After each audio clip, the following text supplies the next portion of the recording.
Ok, en septembre, je fais un max de rendez-vous. Faudrait que je sois plus présente sur LinkedIn. J'aimerais bien être la reine du monde.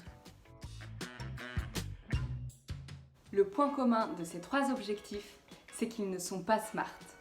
Pas comme vous. Vous rentrez de vacances, vous êtes bourré d'énergie, vous avez envie de développer beaucoup de projets.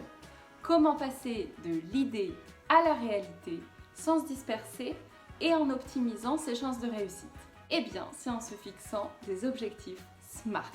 S pour spécifique.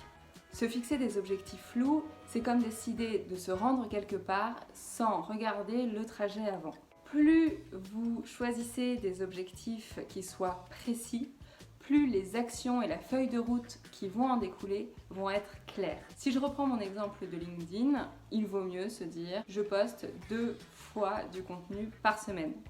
Dans mon exemple, mon objectif est aussi mesurable. Et ça, c'est le M de SMART, pour évaluer concrètement la réussite ou non de mon projet. Vos objectifs doivent aussi être atteignables.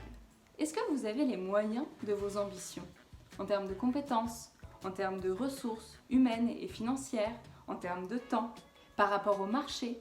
Et puis, vos objectifs doivent aussi être réalistes. C'est-à-dire que oui, ils peuvent être atteignables, oui, vous pouvez le faire, mais est-ce que c'est judicieux et pertinent de consacrer 80% de votre temps à ça, alors que ce n'est pas du tout le cœur de votre métier? Enfin, un objectif SMART, c'est un objectif qui est défini dans le temps. Se fixer une échéance pour s'engager et se mobiliser à fond dans la réussite de notre objectif et éviter que le projet s'éternise. Alors vous allez me dire que c'est du bon sens? Oui, certes, mais on ne prend pas toujours le temps de se fixer des objectifs SMART.